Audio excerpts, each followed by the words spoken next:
भीष्म महाभारत के प्रमुख पात्र थे। वह महाराजा शांतनु के पुत्र थे। इनका वास्तविक नाम देवव्रत था। राजा शांतनु के बड़े बेटे भीष्म 8 वसुओं में से थे। अपने पिता को दिए गए वचन के कारण इन्होंने आजीवन ब्रह्मचर्य का व्रत लिया था। इन्हें इच्छा मृत्यु का वरदान प्राप्त था। एक बार हस्तिनापुर के महाराज प्रतीप गंगा के किनारे तपस्या कर रहे थे। उनके रूप सौंदर्य से मोहित होकर देवी गंगा उनकी दाहिनी जांघ पर आकर बैठ गईं। महाराज यह देखकर आश्चर्य में पड़ गए। तब गंगा ने कहा, हे राजन, मैं जहनु ऋषि की पुत्री गंगा हूं और आपसे विवाह करने की अभिलाषा लेकर आपके पास आई हूं। इस पर महाराज प्रतीप बोले, गंगे, तुम मेरी दाहिनी जांघ पर बैठी हो। पत्नी को तो वामांगी होना चाहिए, दाहिनी जांघ तो पुत्र का प्रतीक है। अतः मैं तुम्हें अपने पुत्रवधू के रूप में स्वीकार करता हूं। यह सुनकर गंगा वहां से चली गईं। अब महाराज प्रतीप ने पुत्र प्राप्ति के लिए घोर तप करना आरंभ कर दिया। उनके तप के फलस्वरूप उन्हें पुत्र की प्राप्ति हुई, जिसका नाम उन्होंने शांतनु रखा। शांतनु के युवा होने पर उसे गंगा के साथ विवाह करने का आदेश दे महाराज प्रतीप स्वर्ग चले गए। पिता के आदेश का पालन करने के लिए शांतनु ने गंगा के पास जाकर उनसे विवाह करने के लिए निवेदन किया। गंगा बोली, राजन, मैं आपके साथ विवाह तो कर सकती हूं, किंतु आपको वचन देना होगा कि आप मेरे किसी भी कार्य में हस्तक्षेप नहीं करेंगे। शांतनु ने गंगा के कहे अनुसार वचन देकर उनसे विवाह कर लिया। गंगा के गर्भ से महाराज शांतनु के 8 पुत्र हुए, जिनमें से 7 को गंगा ने गंगा नदी में ले जाकर बहा दिया और अपने दिए हुए वचन में बंधे होने के कारण महाराज शांतनु कुछ बोल न सके। जब गंगा का 8वां पुत्र हुआ और वह उसे भी नदी में बहाने के लिए ले जाने लगी तो राजा शांतनु से रहा न गया और वे बोले, गंगे, तुमने मेरे 7 पुत्रों को नदी में बहा दिया, किंतु अपनी प्रतिज्ञा के अनुसार मैंने कुछ न कहा। अब तुम मेरे इस 8वें पुत्र को भी बहाने जा रही हो। मैं तुमसे प्रार्थना करता हूं कि कृपा करके इसे नदी में मत बहाओ। यह सुनकर गंगा ने कहा, राजन, आपने अपनी प्रतिज्ञा भंग कर दी है, इसलिए अब मैं आपके पास नहीं रह सकती। इतना कहकर गंगा अपने पुत्र के साथ अंतर्धान हो गईं।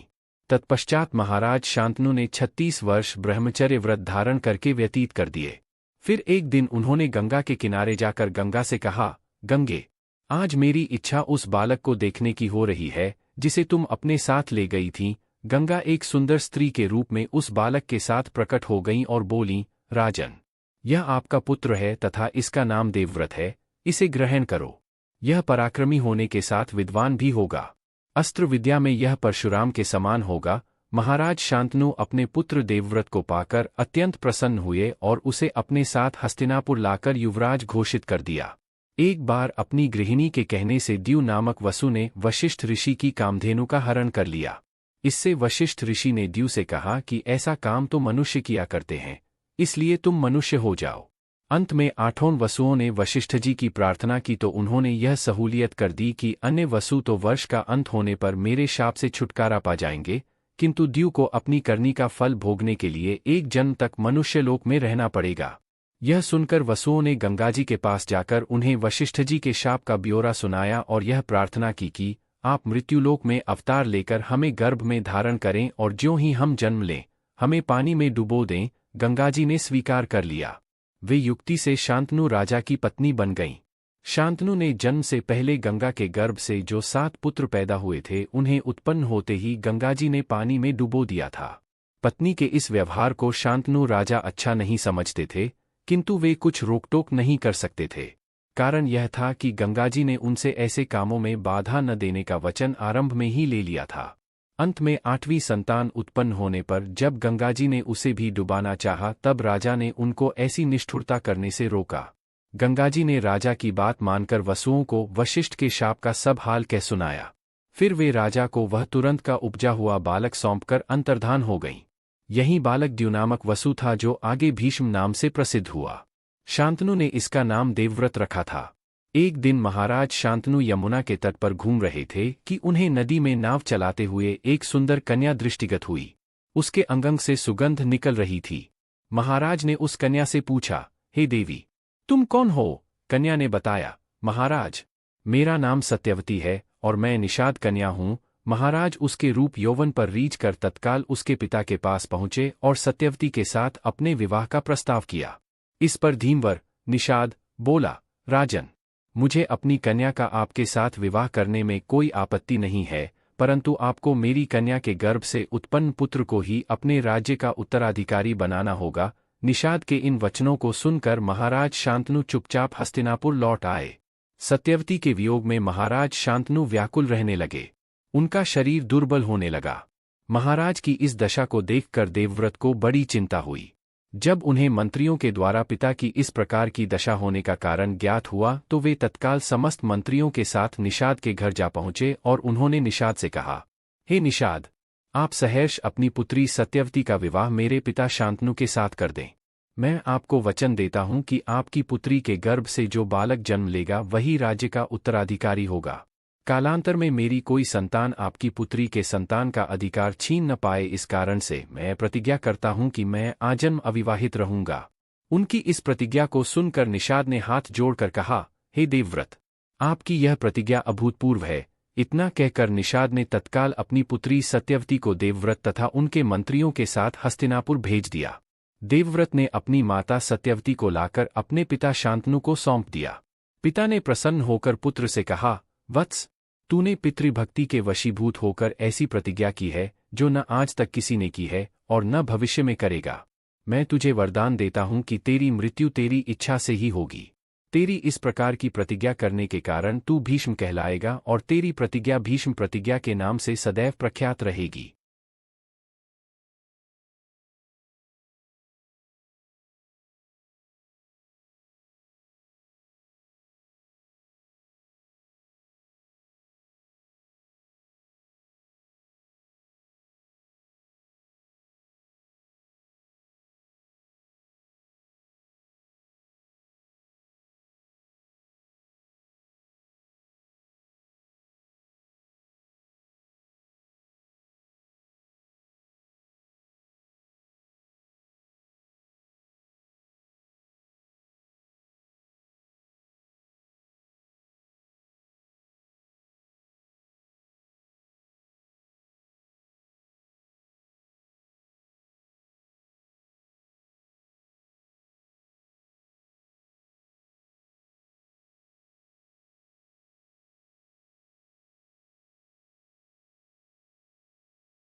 सत्यवती के गर्भ से महाराज शांतनु को चित्रांगद और विचित्रवीर्य नाम के 2 पुत्र हुए।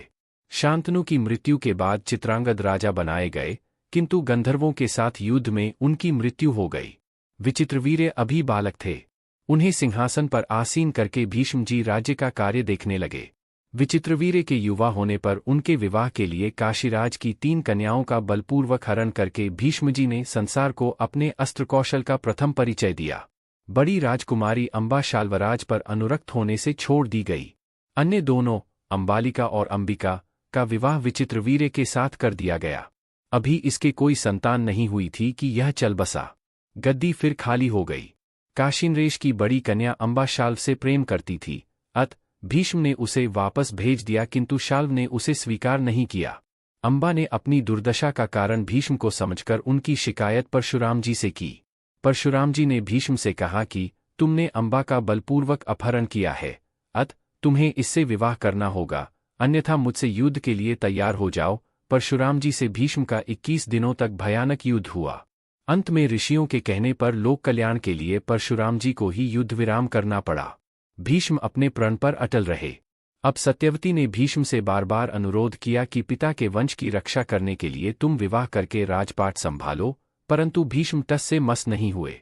अंत में सत्यवती ने भीष्म की अनुमति लेकर वेदव्यास के द्वारा अंबिका और अंबालिका के गर्भ से यथाक्रम धृतराष्ट्र और पांडु नाम के पुत्रों को उत्पन्न कराया। भीष्म ने दाशराज से आजन्म अविवाहित रहने की प्रतिज्ञा की थी। इस प्रतिज्ञा का पालन केवल विवाह से बचे रहने से ही पूरा नहीं हो सकता था। इसका पालन तो 16 आने ब्रह्मचर्य के नियमों का पालन करने से ही हो सकता था। अतएव भीष्म ने वही किया। उन्होंने स्त्री विषयक सभी प्रकार की इच्छाओं को त्याग दिया। वे योगारूढ़ होकर ब्रह्मा का चिंतन और भगवान का भजन किया करते थे। उनके आगे श्री कृष्ण अभी बच्चे ही थे, फिर भी वे उनको ईश्वर का अवतार समझते और उनकी भक्ति किया करते थे। भीष्म की कृष्ण भक्ति का उदाहरण प्रसिद्ध ही है। श्री कृष्ण ने निहत्थे रहकर अर्जुन का रथ हाँकने की प्रतिज्ञा की थी, किंतु भीष्म ने उनसे शस्त्र ग्रहण कराने का प्रण कर लिया। इस संबंध में सूरदास जी का पद प्रसिद्ध है। आजू जौ हरिही न शस्त्र गहाऊं, तो लाजौ गंगा जन्नी को संत नुसुत न कहाऊं।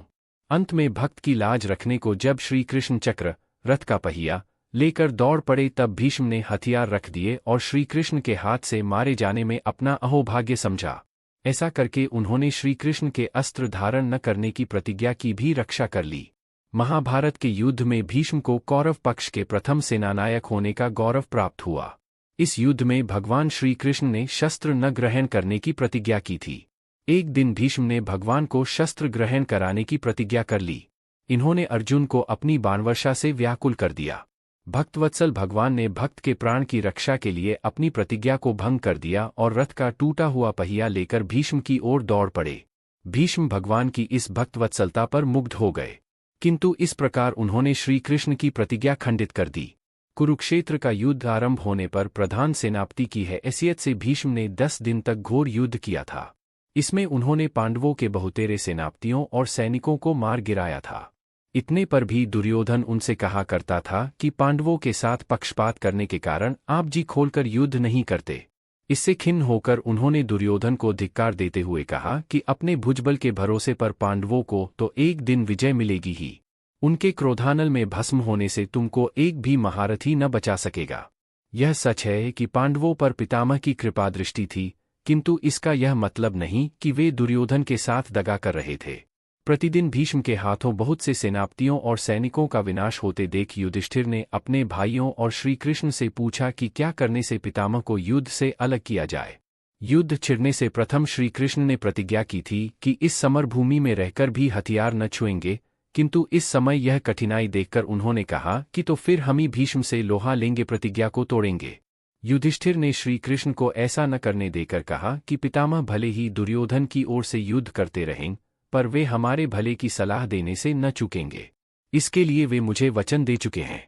इसलिए चलो उन्हीं से उपाय पूछें। युद्ध में हम उन्हीं के बताए उपाय से काम लेंगे।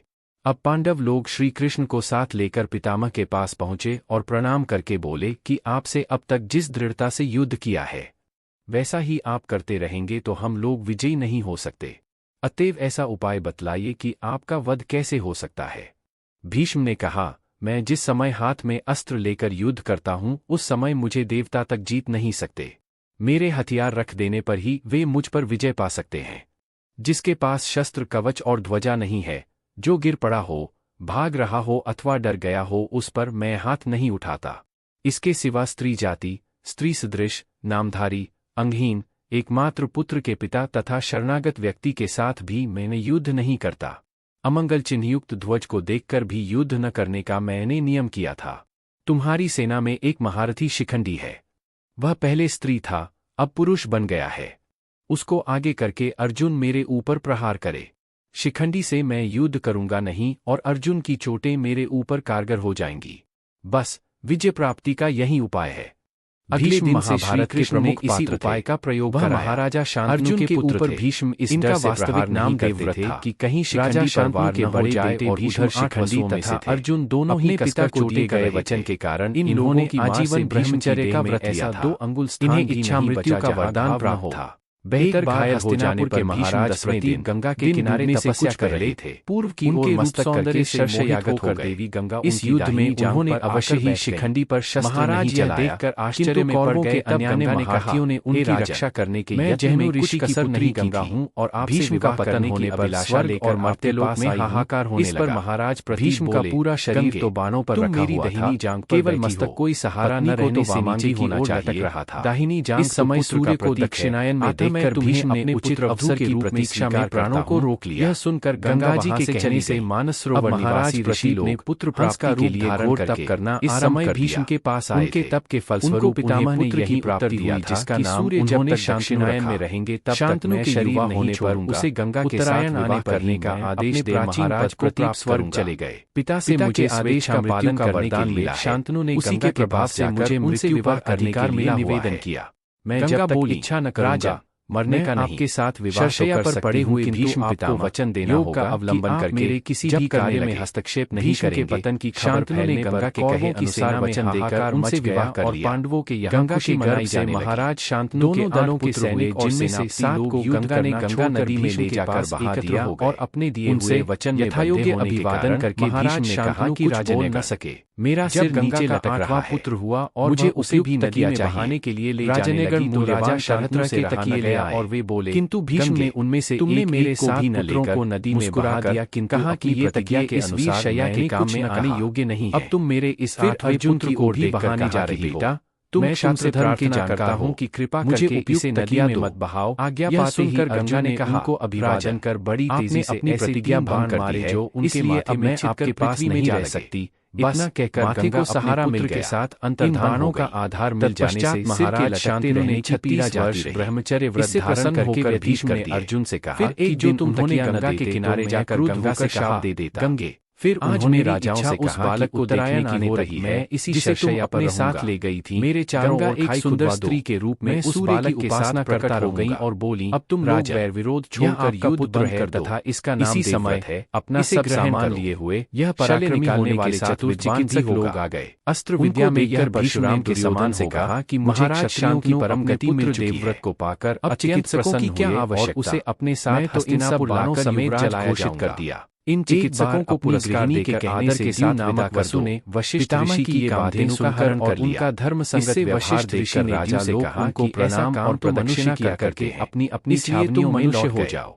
अगले दिन सवेरा होने पर फिर वशिष्ठ जी की प्रार्थना की तो उन्होंने यह सहूलियत हजारों क्षत्रिय कन्याएं भी वर्ष का अंत होने पर मेरे शाप से छुटकारा पा जाएंगे। नर्तक और कारीगर आदि पितामह के पास भोगने के लिए चारों ओर तक मनुष्य लोक में रहना पड़ेगा। अस्त्रों की चोटों के कारण वसुओं ने गंगा जी के पास जाकर उन्हें वशिष्ठ जी के राजाओं से ब्यौरा सुनाया और यह प्रार्थना की तो लोग चारों ओर से तरह की अवतार लेकर हमें गर्भ में धारण करें और ज्यों ही हम जन्म पड़े हमें पानी में डुबो दें। गंगा जी ने स्वीकार शर्षया पर लेट जाने से अब मैं मनुष्य राजा से अलग बन गई। मैं तो केवल जन्म से पहले गंगा के गर्भ से जो 7 पुत्र पैदा हुए थे मेरे लिए यह क्या ले आए। गंगा जी ने अर्जुन को देखना चाहा। पत्नी के इस व्यवहार को शांतनु राजा के नम्रता के साथ जा खड़े हुए, किंतु वे भीष्म ने उनसे कहा कि तुम्हारे बाणों से छिदा हुआ मेरा शरीर मानो जला जा रहा है। ऐसे कामों में बाधा मर्मस्थानों में पीड़ा हो रही है, ही ले लिया था। मुंह सूख रहा है। 8वीं संतान बहुत व्याकुल हो रहा हूं। जब गंगा जी ने समर्थ भी डुबाना मुझे पानी पिलाओ। तब राजा ने अर्जुन ने चटपट रथ पर सवार होकर गांडीव गंगा जी ने राजा की बात मानकर वसुओं को प्रदक्षिणा करके सभापूर्वक पर्जन्यास्त्र का प्रयोग किया और भीष्म की दाहिनी और पृथ्वी में बाण मारा। अंतर्धान हो गए। बात की बात में वहीं से अमृत नामक वसु था जो आगे भीष्म नाम से धारा निकलने लगी। शांतनु ने इसका नाम देवव्रत रखा था। हो गए। एक दिन उन्होंने अर्जुन की बहुत प्रशंसा की और दुर्योधन को बार-बार समझाया कि हमारी यह गति एक सुंदर कन्या दृष्टिगत हुई। युद्ध बंद करके वंश से सुगंध निकल रही थी। अगले दिन पितामह ने उस कन्या से पूछा, उसे भी भीष्म ने युद्ध रोकवा देने की सलाह दी। कन्या ने बताया, उसके अस्वीकार करने पर मेरा नाम सत्यवती है, तुम वह निषाद कन्या नहीं चाहते। महाराज उसके रूप यौवन पर रीझ कर तत्काल उसके पिता के पास पहुंचे। दुर्योधन का काम संभालो और धर्म युद्ध करके क्षत्रियों के लोगों को प्राप्त निषाद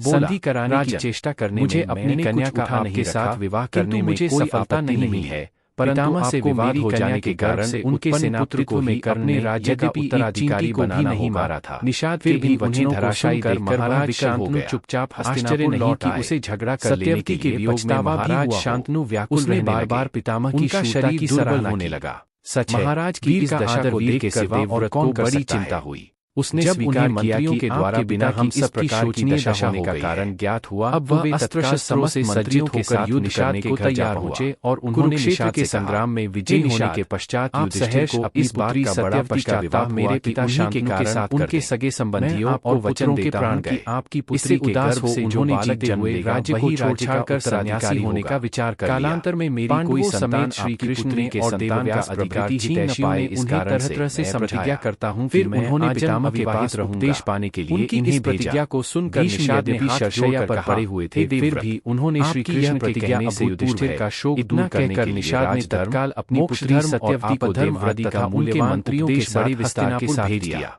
इस देवव्रत को सुनने से युधिष्ठिर के मन से ग्लानि दूर हो गई। शांतनु को सूर्य के उत्तरायण होने पर युधिष्ठिर आदि से संबंधी वत्स पुरोहित और अन्य लोग भीष्म के पास पहुंचकर ऐसी प्रतिज्ञा की है पितामह ने कहा कि इस शरशय्या पर मुझे न भविष्य में करेगा। मेरे भाग्य से माघ महीने का शुक्ल पक्ष आ गया। इच्छा से ही अब मैं शरीर त्यागना चाहता। इस प्रकार की प्रतिज्ञा के पश्चात उन्होंने सब लोगों से प्रेम पूर्वक विदा मांगकर शरीर छोड़ने के लिए सदैव क्रिया आरंभ कर दी। प्राणवायु को रोककर वे उसे जिस अंग के ऊपर चढ़ाते जाते और घाव भर जाते थे। थोड़ी ही देर में उनके शरीर के सब घाव भर गए और प्राणवायु ब्रह्मरंध्र को फोड़कर निकल गया। 18 दिनों के युद्ध में 10 दिनों तक अकेले घमासान युद्ध करके भीष्म ने पांडव पक्ष को व्याकुल कर दिया और अंत में शिखंडी के माध्यम से अपनी मृत्यु का उपाय स्वयं बताकर महाभारत के इस अद्भुत योद्धा ने शरशय्या पर शयन किया। शास्त्र और शस्त्र के इस सूर्य को अस्त होते हुए देखकर भगवान श्री कृष्ण ने इनके माध्यम से युधिष्ठिर को धर्म के समस्त अंगों का उपदेश दिलवाया। युधिष्ठिर तथा शेष पांडवों ने भी शैया पर पड़े हुए पितामह भीष्म के चरण स्पर्श किए। भीष्म ने युधिष्ठिर को तरह-तरह के उपदेश दिए। अगले दिन जब सूर्य उत्तरायण हो गया, उचित समय जानकर युधिष्ठिर सभी भाइयों धृतराष्ट्र, गांधारी एवं कुंती को साथ लेकर भीष्म के पास पहुंचे। भीष्म ने सबको उपदेश दिया तथा 58 दिन तक शरशय्या पर पड़े रहने के बाद महाप्रयाण किया। सूर्य के उत्तरायण होने पर पीतांबरधारी श्री कृष्ण की छवि को अपनी आंखों में बसाकर महात्मा भीष्म ने अपने नश्वर शरीर का त्याग किया था। सभी लोग भीष्म को याद कर रोने लगे। युधिष्ठिर तथा पांडवों ने पितामह के शर्विद्ध शव को चंदन की चिता पर रखा तथा दाह संस्कार किया।